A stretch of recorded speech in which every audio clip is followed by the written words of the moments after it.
Have you ever wondered why fluoride, a chemical found in our toothpaste and drinking water, is often considered beneficial for our health?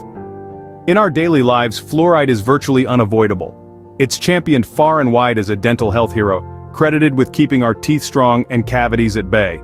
From the moment we wake up and brush our teeth, to the last glass of water we drink at night, fluoride is a constant presence. It's in our toothpaste, our mouthwash, and even our tap water. It's so widespread that it's easy to assume that fluoride is a friend to our health. But what if the reality is more complex than that? What if there's more to this ubiquitous chemical than meets the eye? What if fluoride, this seemingly harmless companion of our daily routines, is not quite the friend we've been led to believe it is? What if we told you that fluoride might not be as beneficial as you've been led to believe? Let's delve into the reasons why.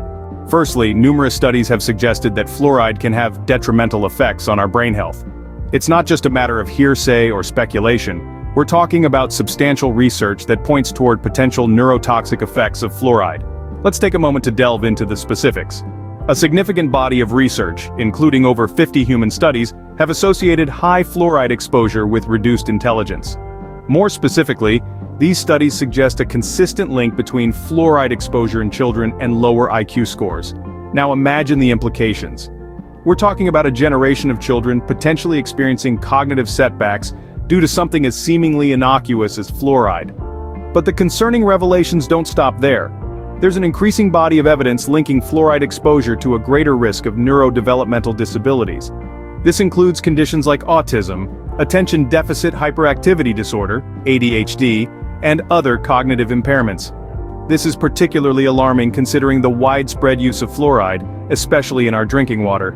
It's essential to point out that these studies do not definitively prove that fluoride is the sole cause of these issues. Many factors can contribute to neurodevelopmental disabilities and lower IQ scores. However, the consistent correlation between fluoride exposure and these conditions is a significant cause for concern. One might argue that fluoride is safe at low levels. While it's true that fluoride is less likely to cause harm at lower concentrations, the question remains, are we willing to take that risk, especially when it comes to our children's brain health? It's also worth noting that the effects of fluoride on the brain aren't limited to children. Some studies suggest potential impacts on adult brain function as well, including memory and learning impairments. So what does all this mean for us?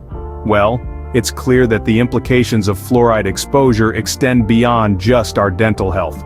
It's a complex issue that necessitates a broader conversation about our overall health and well-being. Clearly, the impact of fluoride on brain health is a compelling reason to question its widespread use.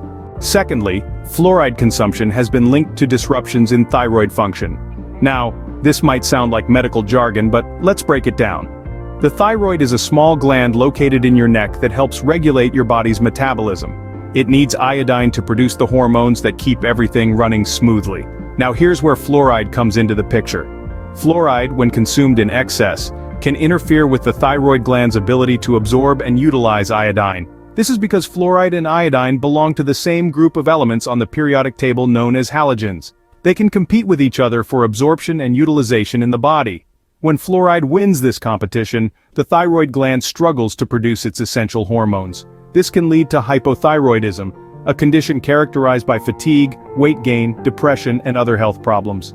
The thyroid's inability to function optimally can also lead to a slower metabolic rate, making it more challenging for individuals to maintain a healthy weight. Research has shown a link between areas with high levels of fluoride in the water supply and increased rates of hypothyroidism. For instance, a study published in the Journal of Epidemiology and Community Health found that in areas where fluoride levels were above the recommended limit, the prevalence of hypothyroidism was more than double compared to areas with lower fluoride levels. This doesn't mean that everyone exposed to high levels of fluoride will develop thyroid problems. However, it does suggest that fluoride can be a risk factor, especially for those with an already compromised thyroid function or iodine deficiency. Fluoride's impact on our thyroid function is not just a concern for adults. Children and adolescents whose bodies are still developing can also be affected. Hypothyroidism can lead to growth and developmental delays, making it crucial to consider the potential risks of fluoride consumption. The potential for fluoride to disrupt our thyroid function is another significant concern. So, as we continue to delve into the effects of fluoride, it's clear that this substance is not as harmless as it may seem. It's important to weigh the potential benefits against the risks and make informed decisions about our health. Finally, excessive fluoride intake can lead to a condition known as skeletal fluorosis. This bone disease, while rare, paints a dire picture of the potential outcomes of fluoride overconsumption. Skeletal fluorosis is characterized by hardening and thickening of the bones, which can lead to impairments in joint mobility. In severe cases, it can even lead to a complete ossification of ligaments, causing extreme discomfort and limited movement. But what does this mean for your health? Well, the symptoms often mimic those of arthritis, making it a difficult disease to diagnose. Sufferers may experience pain, stiffness, and joint problems. Over time, this can worsen to the point where mobility is severely limited. This condition is more prevalent in regions where water or air fluoride levels are significantly high. However, it serves as a stark reminder that while fluoride has its benefits, too much of it can lead to serious health complications. The risk of skeletal fluorosis further highlights the potential dangers of consuming fluoride. In summary, while fluoride is often touted for its dental benefits, there are serious concerns about its impact on our health. Let's quickly revisit the key points. Firstly, we've explored the potential neurotoxic effects of fluoride. Studies have indicated a possible link between fluoride exposure and impaired cognitive development in children, raising significant concerns about its use. Secondly, we've delved into its impact on thyroid function.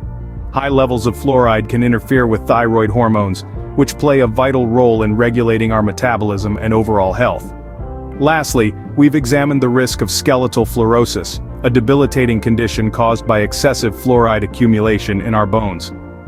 These 3 points serve as a stark reminder of the potential dangers fluoride may pose to our health. Given these concerns, it's crucial to question the safety of fluoride consumption and to seek out more research on this controversial chemical.